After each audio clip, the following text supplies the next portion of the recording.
about, so I'm a rocky intertidal ecologist. I've worked on rocky shores for a long time, and I'll give you a little bit of information on that in a second. And we've been doing some long-term research at a bunch of sites on the Oregon coast, and I'm going to give you a summary of a little bit of what this has uncovered tonight. There's my title. Despite apparent stasis and rocky shore community appearance, the way it looks, oops, I didn't do that, right? Okay. The underlying dynamics, and I'll explain what those are in a bit here, are sort of a warning of what might be going on with relate to climate change. So, a little background. I've been working on rocky shores for a long time, 56 years. We moved to Oregon in 1977, and we started doing things on the coast then.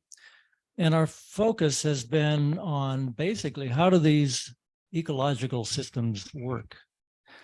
To figure this out, you have to tinker with them. You have to take pieces away and see what happens, and then do that repeatedly. And the point is that just watching a system doesn't tell you what the underlying dynamics are. So I'll start out by showing you a little bit about what watching it has told us. And if you look at a system over time, what we found is that there's been relatively little change in the abundance, the number of species, where they're located on the rocky shores that we've been studying. For example, if we look at our study site at Fogarty Creek through time, I found a picture that goes back to 1991. And what you can see there is, this is the shore at low tide. This stuff here, this is all mussel beds. And down below is an algal and surfgrass covered zone.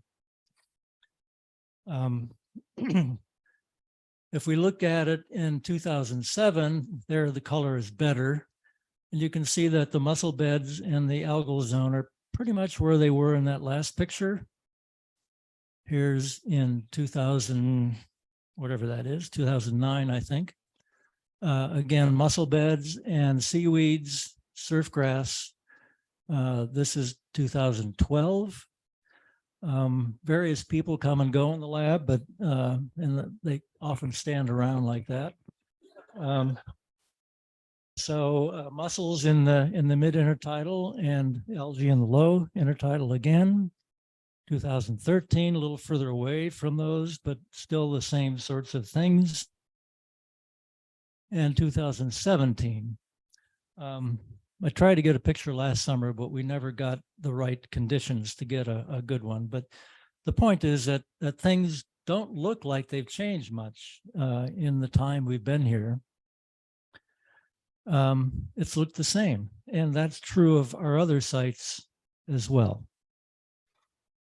But climate change has created a new set of ground rules, and I'm going to give you a summary of why climate change is a problem for these systems.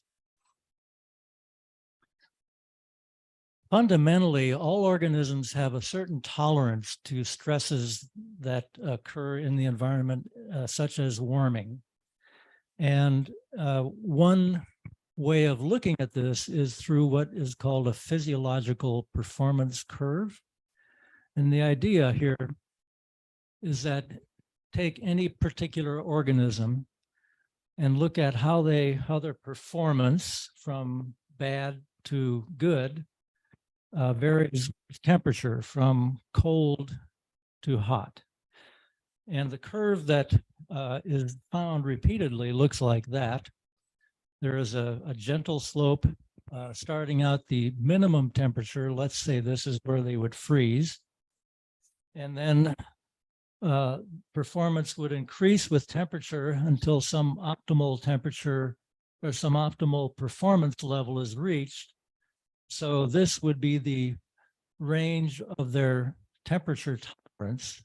Once they get beyond this point, there's a drop off, a steep drop off, and this basically is where death occurs, CT max. So with that sort of idea in mind, oh, how do I get rid of that thing? It's okay. Thank you. So conditions regularly exceed the optimum and approach or go beyond it, go beyond the maximum, then performance declines sharply and, as I said, can lead to death.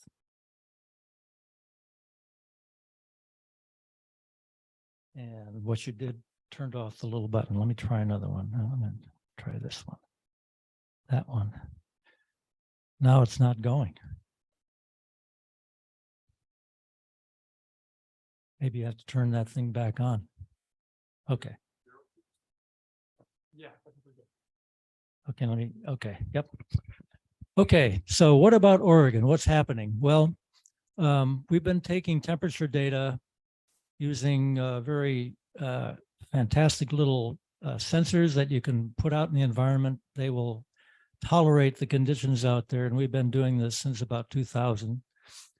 And these data here show that both water temperature and air temperature have been, although they've been fluctuating, they've been warmer periods and cooler periods, but in general, the trend is upward. The average temperature has increased over the past 2 decades. In addition, we're seeing a lot of extreme high temperatures. These are data from those same sensors taken at places ranging from up here in Oregon. This is up at Cape Mears, all the way down to Southern California. This is near Santa Barbara. And what these box and whisker plots show is the line in the middle is the median temperature. This is the 95% range. And then these, this is the range, and this is some other measure. And then these occasional dots out here show the extremes that can be reached. So you can see that up here in Oregon, we're cooler than California, right?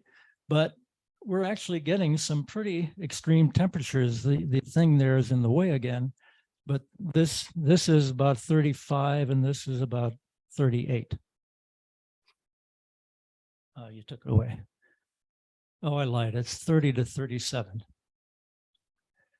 And if we look at some of the key organisms that live on the shore, the purple star Pisastro cracis, its temperature tolerance range extends up to 28 to 35 degrees centigrade, which is 82 to 95 Fahrenheit.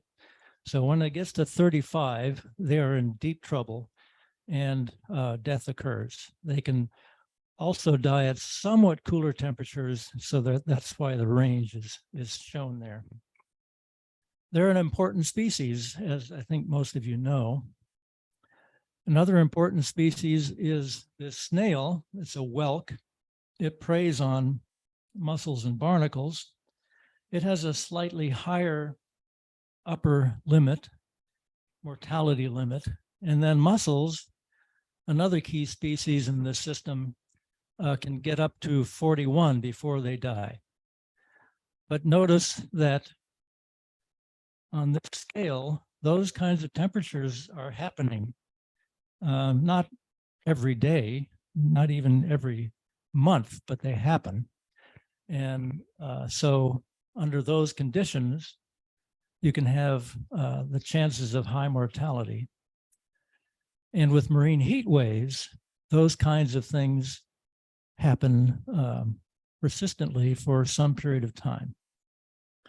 So rising temperatures are imposing increasing likelihood of physiological failure. What does this mean for the intertidal?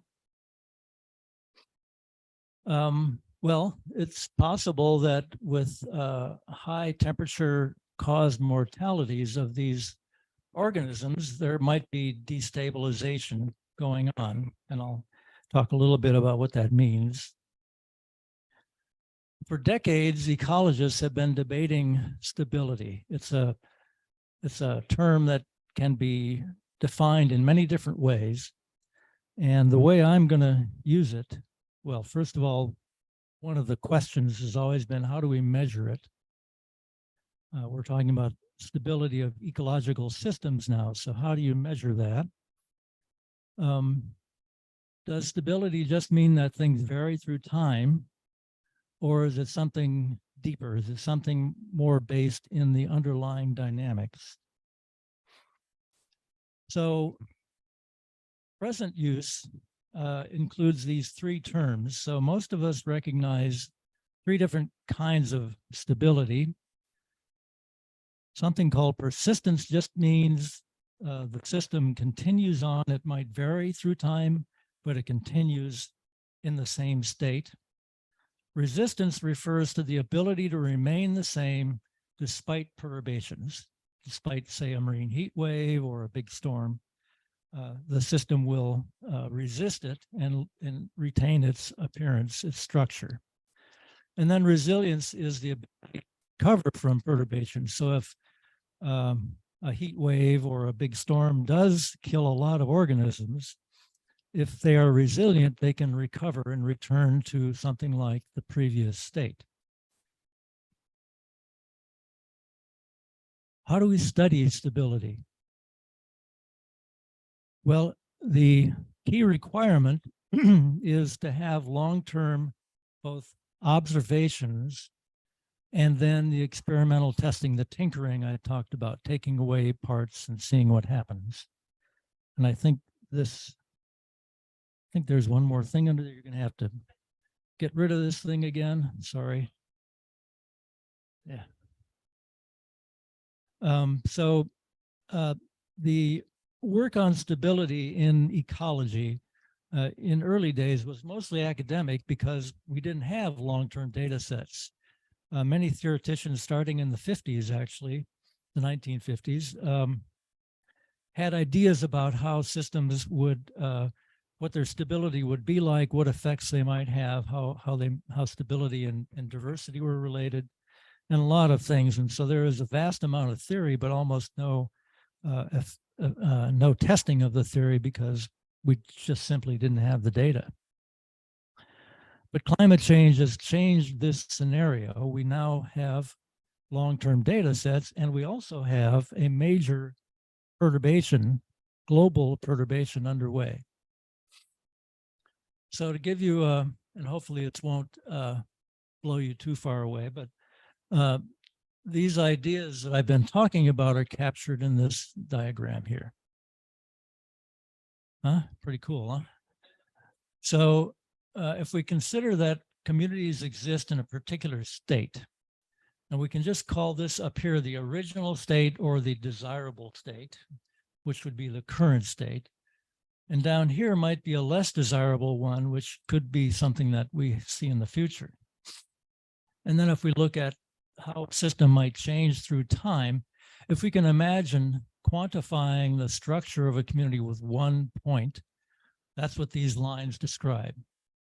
And so the persistent state, the one that essentially the system continues on through time, is this black line. And we can refer to that as resistant because you can see that a perturbation or a disturbance happens periodically, and it didn't really change much. Dropped a little bit, and then it returned and so forth. So we might call that a persistent system that is resistant to perturbations. Resilience is shown by the red line. So in this case, a big disturbance happens and it knocks the system way out of whack, far from the original state and towards some other state that maybe we aren't so thrilled about, but it's able to recover, and it's able to recover before the next disturbance comes. It gets hit again, it recovers, and so on. So that shows resilience. If the system can return to its original state after a big disturbance, then it's resilient. Problems arise when the recovery slows down, and that's shown by the blue line. So let's imagine the blue line is yet another community. It gets hit by a big disturbance and it recovers, but not as fast as it needs to get back to the original state. It gets hit by another one, it recovers a bit, but again, it's changing too slowly to be able to recover to this state. And eventually, if this goes long enough, it might turn into some future state, which maybe we're not quite so excited about.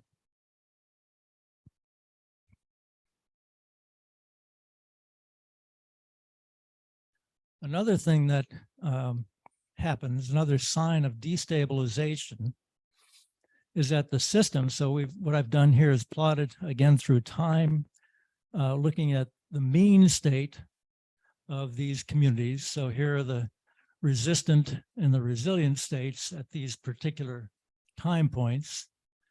And here is one that I'm calling diminishing resilience. This is the blue line.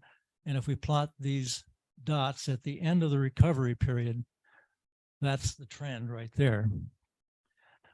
But another thing is that we are realizing that systems might become more variable as well as they're recovering. So with diminished resilience, you might expect to see increased variability in the state of the community, that different representatives of it vary quite a bit in what they look like, what their dynamics are like when they're recovering.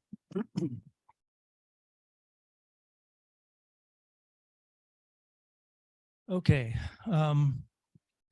so I've been working on, as I said, these rocky shores of Oregon and California and other places for quite a while, and we have up to 33 study sites in Oregon and in California, and with some data sets as long as 40 years of data. So that's starting to get to the length of time that data sets are useful. One of the great things about the intertidal is that the organisms are relatively small. So the sea stars there, those are the lion of the intertidal. They're really abundant. You don't have to race around the plains of Africa to find one. And they're not anywhere near as big, and they're a lot safer to work with. And then their food is the mussels and the barnacles and other invertebrates that live above them on the shore. So they also tend to have relatively high turnover, short lives. Not all of them. Sea stars can live for probably about 20 years. Mussels maybe longer, but still compared to lions and wildebeest and elephants and so forth, they have relatively short lifespans. So how do you test the resilience of a community? So a major cause of disturbance to these systems are winter storms. And what that tends to do is cause losses of certain amounts of mussels, surf grasses, kelp, things like that. And you can see the signs of those fairly easily if you go out after the winter, say in April, and just walk along the shore, and you'll see places where mussels, for example, have been lost. Marine heat waves are yet another story, and in fact, a much bigger story. This, for example, is some work that one of my graduate students, Zechariah Unier, has been working on. These are abundances of kelp in the intertidal kelp at 4 different regions along the coast. And the data are the abundance of kelp starting in 2006 and going up till, well, the present. And for 4 different sites. So you can see that one site, it was never really, there wasn't much there. And it didn't really change too much when the marine heat wave happened. But the other sites had some. The ones that had the most, this site or this region and that region, notice that they dropped really sharply during this marine heat wave. So the inference is that the heat wave killed the kelp at those sites. And notice also that the recovery hasn't been real impressive, especially of this site here. It's still, as of 2020, still relatively sparse compared to what it was beforehand.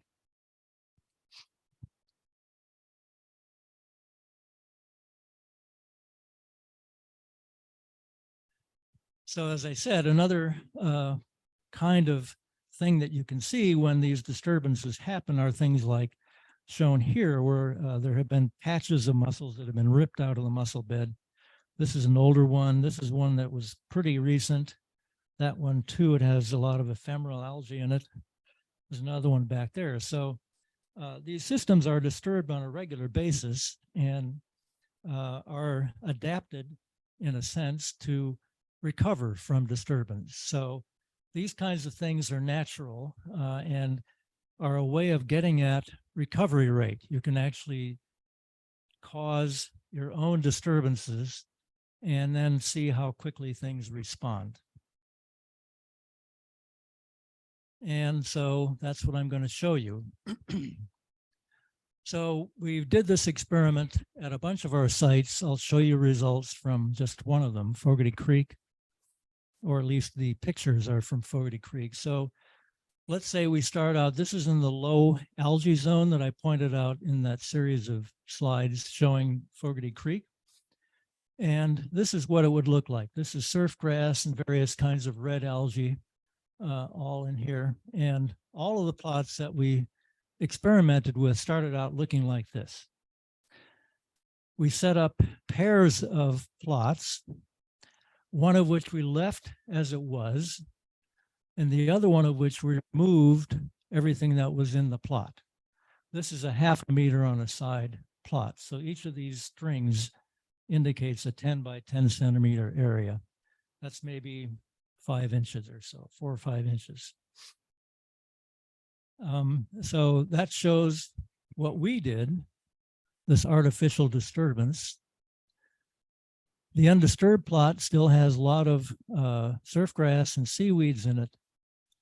And after a year, the disturbed plot has recovered to a certain extent. It's now got some algae in it, but notice that it doesn't look like this, and it doesn't look like that. And in fact, these things are gooseneck barnacles that have come in, and they weren't present in the original state. So there have been some changes, and the rate of recovery wasn't particularly fast. It's on the way, but it's not all the way back. Okay, so we did this experiment, repeated plots at each site, at a bunch of sites on the Oregon coast. And those sites are shown here.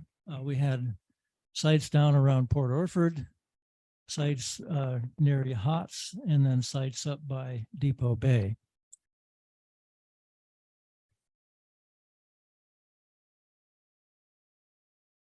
So the design is shown here. We had the 2 replicate sites within each of the 3 capes, 3 areas.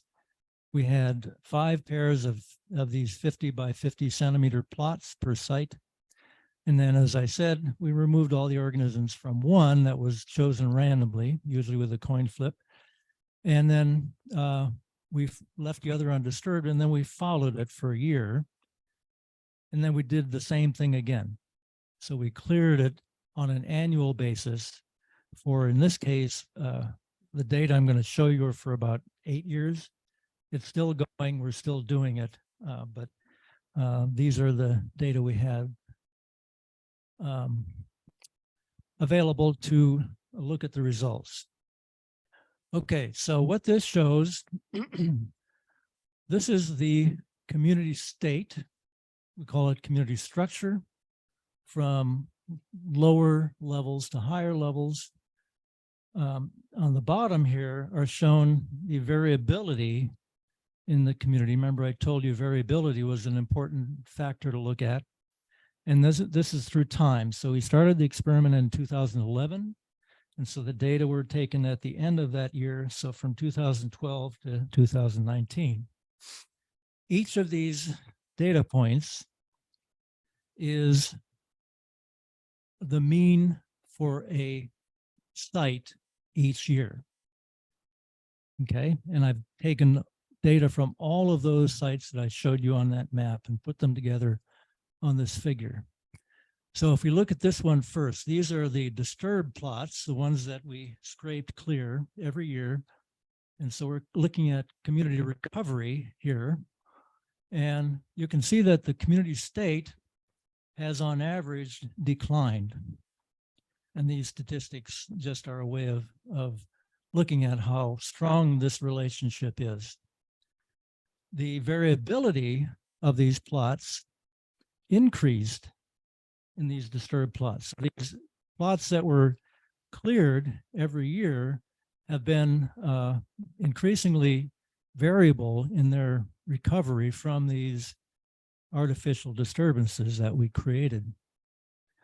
If we look at the community persistence, these are the plots that we didn't manipulate, the intact plots. You can see that community structure maybe decreased a little bit, but it wasn't really significant. There's a lot of variability there.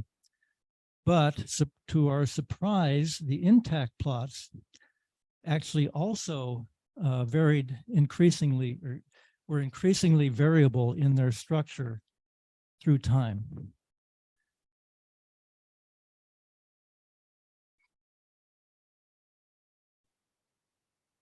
So the recovery rate declined. That's what's shown by A, panel A, and the variability increased, which is shown by panel B. So these are signs that the system is becoming less stable from a dynamical perspective.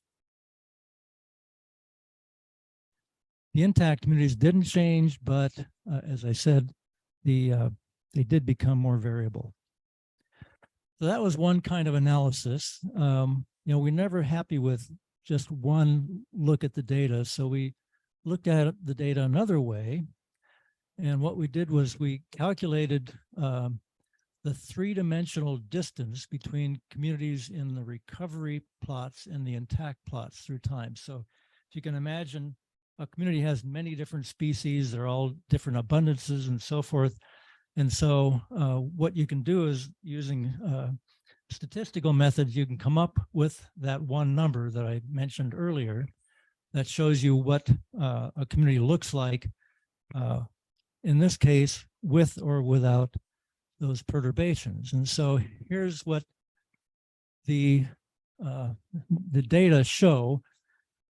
This is a symbol indicating the removal plots in 2011. And then the solid one is the control plots. These are the ones that weren't disturbed. These are the ones that were. And you can see here that there's some variation through time, but the trend is towards increasing distance between the removal and the non-removal plots. Again, as they become further and further apart, that simply indicates that the recovery rates are not keeping up. They're not returning, or they're becoming less and less able to return to the original state. So looking at those data in the whole set of data now, that was just one site that I showed you there. This is the mean difference between recovery and intact plots, and this is their variability again. And in this case, this is the rate of community recovery. So the rate of recovery is the distance between the control and the removal plots is increasing. So again, indicating slowing down, and the variability is also increasing through time as revealed through this analysis.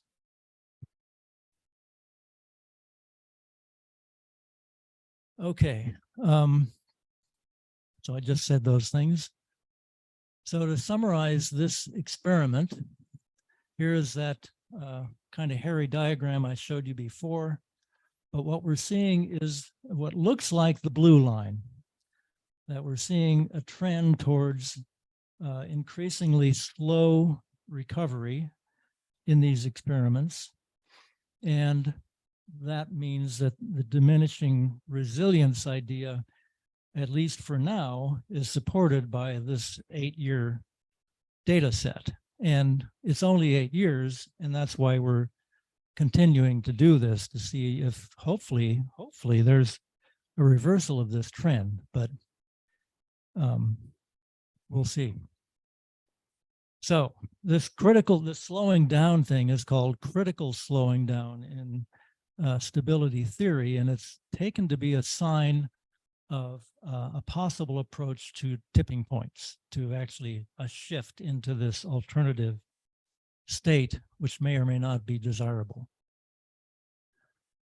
So what drove these changes? Well, it looks like sorry, there's a typo there. It should say 2014. Sorry. And that the warming from that heat wave that occurred, there was a really severe one in 2014 to 2016, that was likely the primary driver. And this is just shown here again by another complicated figure, but the main point, this is a way of, again, looking at these single point communities, and the different colors are the different sites. And the point here is that the trend towards increasing temperature, which is indicated by this line here. So from this level to this level, it then creates cooler to warmer temperatures. You can see that there is variability, but the trend from 2012 to 2019, in all cases, is for these communities to move up here in relation to the warming. There also were some effects of upwelling, but I won't really talk about those. Those cause changes in the X direction. So conclusions. So despite what looks like stasis, the system again tends to look the same and has for some time. The intertidal dynamics are changing, so the responses to disturbance have slowed and are increasingly variable, which are signs of destabilization and, as I suggested, possibly approaching a tipping point. The key drivers are warming, increasingly variable upwelling, and something I haven't talked about, which was the disease event that killed off many of the Pisaster in 2014. They are recovering from that. These are all likely related in one way or another to climate change. So what might the future hold for this system?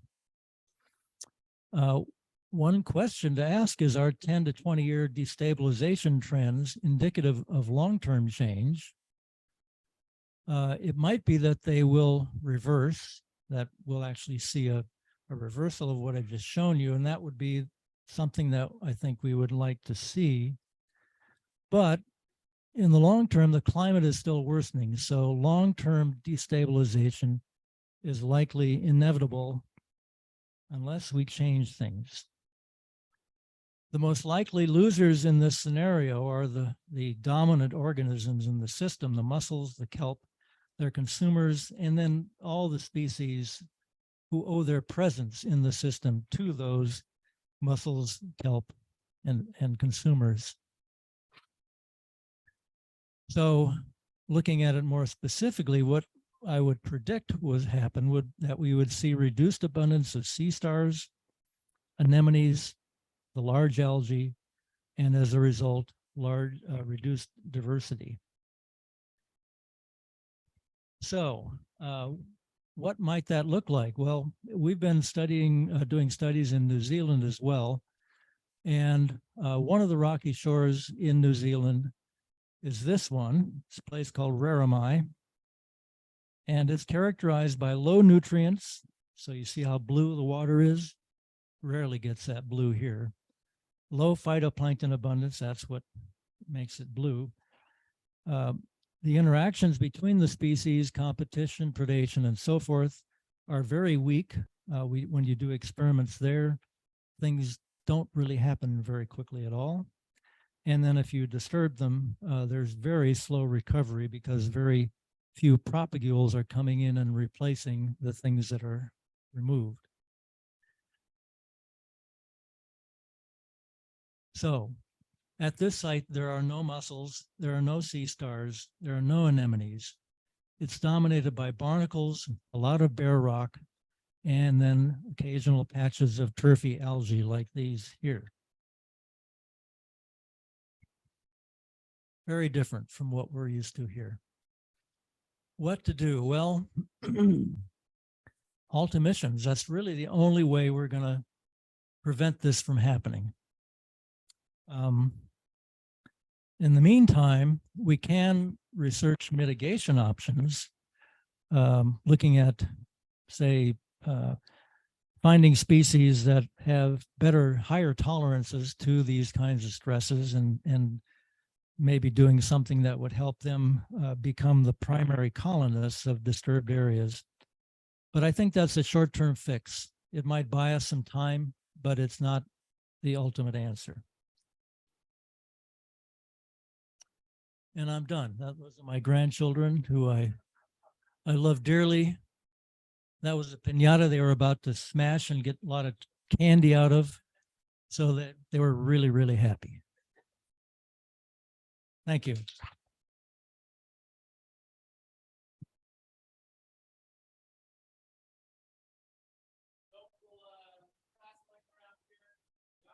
got a couple questions here from the Zoom, if this is on. Yep. So Lee's asked a couple questions. He asks, how was structure measured in the low intertidal zone recovery experiment? So structure is a function of the abundance of all the species that are there. So it's both the number of species, but also in particular their how much of the substratum is covered by each different species. And you can put that into a model and it'll come out with a number. And Lee asks, has there been any work looking into historical community structure using shell midden data?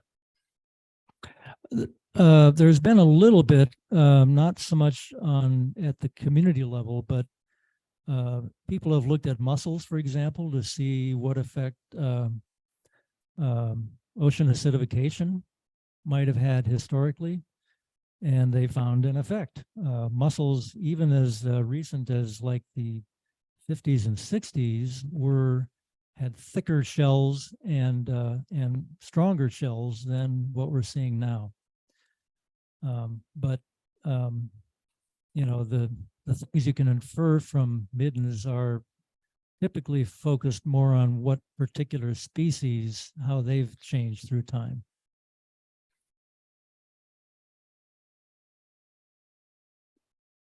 I get to run around a little bit. This is fun. And we got two mics here, so I can pass it down this way too. Thanks, Bruce. That was really great. You said you've been working up and down the coast and down into California. Are the environmental conditions in, say, Southern California more variable than they are here? And if so, what do you learn from looking at communities there compared to the communities up here where conditions are maybe less variable? I think they're actually more variable up here. In Southern California, the temperature range, you know, if we look at our range, it's this amount. In California, it's everything is shifted towards somewhat warmer temperatures, and it's a little less variable. That's why people can swim in the ocean down there. So I think actually I was surprised actually how hot it can get here, even on a sort of an average summer. You can have days where things are really cooking out there on the rocks. Organisms here may be less well adapted to that. They may not be so used to it as, say, ones in California. But in California, for example, a lot of places have lost their mussels. They're actually documented sort of sharp declines in mussel abundance. So, and there's a lot of genetic exchange among mussels from different populations along the West Coast. There's not a whole lot of genetic variation among them. So it seems likely that they have succumbed to the increasing stress, both from acidification and from thermal change. I don't know if I answered your question, but a couple more here. So I think in your disturbed patch, in your cleared patches in the experiment, you cleared them every year, right? Yep. Yeah. So one of the question was, why wouldn't you allow a third cleared patch to see how long it would take to recover? Well, actually, we are doing that now. We a couple of years ago, we added that third patch. So we call those our succession plots. Sure. Not a question, but just a comment. Bruce, exclamation point. We're a couple that lives in Yachats and is often out grabbing agates and seaweed while your team surveys the reference area here. It's always been nice to chat with you, and I'm very happy we watched your talk here tonight. Great. Yeah, I know who that is. There's one particular spot he goes to find agates, and it happens to be sort of right below where we have some of our plots. So we get it. Brings his dog down there. His wife sometimes comes down with their child. So it's, it's fun. Some community ecology there. Yeah. Here you go, Fred. In addition to the gooseneck barnacles, what would the other quote winners be? I'm not sure goosenecks would be a winner. Acorn barnacles would probably be the winners. Ephemeral algae, which comes and goes really fast, the green stuff, ulva, entomorpha, that sort of thing. And other short-lived, high turnover algae. There was a paper a number of years ago where talking about coral reefs, where it was, the title was something like The Descent into Slime. In other words, algae were taking over. That's very likely to be something that'll happen, but it won't be the kelps. Kelps seem to be very susceptible to higher temperatures. So my question was kind of like who the other losers are.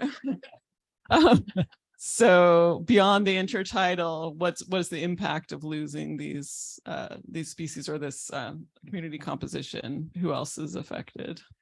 So in the subtitle you're talking about. Birds? Oh, well, I mean, if we lose the epifauna in the intertidal, birds aren't going to have as much food. They'll have to go more and more to our dumps. And so, that's not an appealing thought. But there are a lot of shorebirds like surfbirds and turnstones that feed on mussels and limpets and things like that.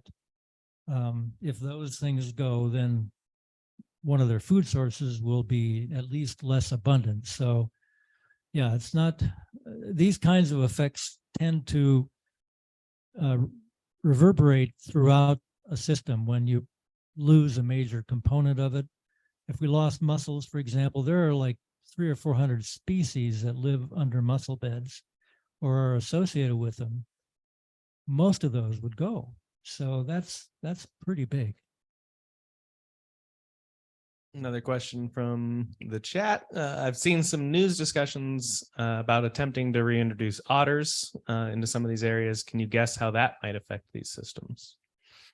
Well, the idea there is to enhance kelp beds because the otters will eat the urchins, which eat the kelp. And we've lost most sunflower stars, so they're not sort of picking up the slack. And we are seeing urchin outbreaks happening more and more along the Oregon coast. So it's hard to say. There was an introduction of otters around the Port Orford area back in the 70s, I think, and they swam away or died. If they do it again, the problem is there are a lot of urchins, but there's not much inside the urchins. And so it's not clear that if that's the case, that they would be able to find enough to eat. And in fact, they would probably turn to other things. They will eat sea stars, for example, and mussels, abalone, clams. They'll eat a lot of different things, but it may be that the urchin problem may not be solved, may not be turned back by introducing otters. It's really hard to say. I know there's some modeling efforts that are going on in at OSU between colleagues in my department and fisheries and wildlife. So it'll be interesting to see what they find.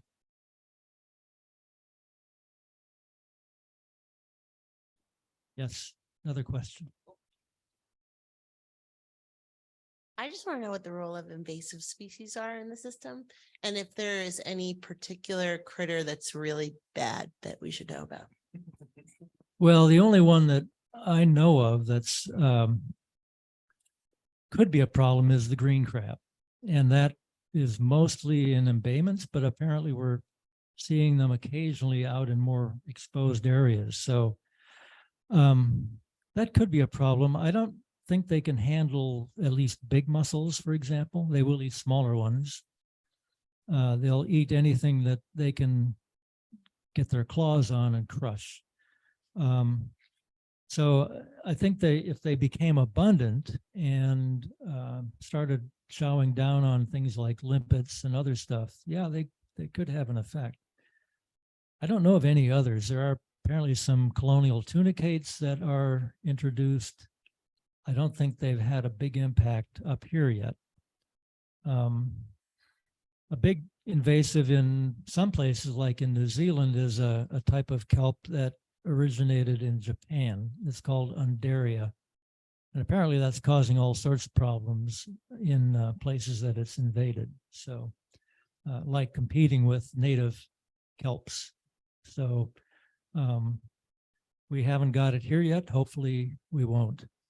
There's also some invasive sargassum in Southern California, which is mostly in sheltered waters, I think, from what the last I heard.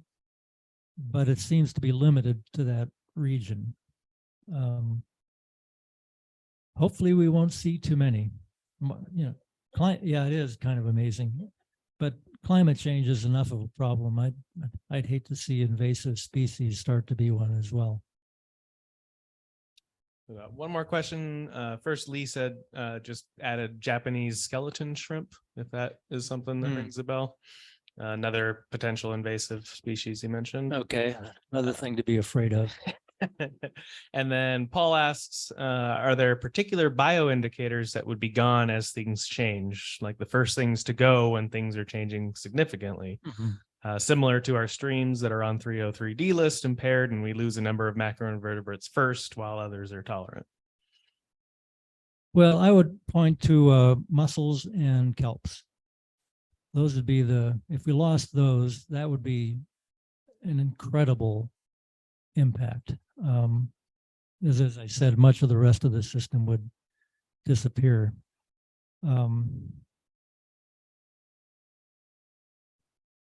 I don't think we could say that the sea star is an indicator species, although if it disappeared, big changes would happen. But those would be mostly changes in mussel abundance. And if mussels go at the same time, it doesn't matter which one goes first. They're both awful. Okay, last one. Follow up on that regarding the tipping point idea. So you're saying I think the question was, is there any early warning? Are we going to see mussels and kelp disappear, like overnight, or is there any advanced warning that we might have? Well, what that was really what my talk was sort of aimed at, is these dynamic changes may be that early warning, the what they call critical slowing down. If that continues, then that's a warning that a tipping point may occur at some point. The trouble is we don't know when. Sometime in the future. It might be next year, it might be 10 years, who knows? So the theory isn't far enough advanced to be able to give us a really good answer about the timing of these things. Okay, I think we'll wrap it up there. Let's join me in thanking Bruce for sharing the evening with us. Just a reminder, we'll take a little break here and then get back together for our board meeting. So thank you everybody for coming. Thank you everybody on the Zoom.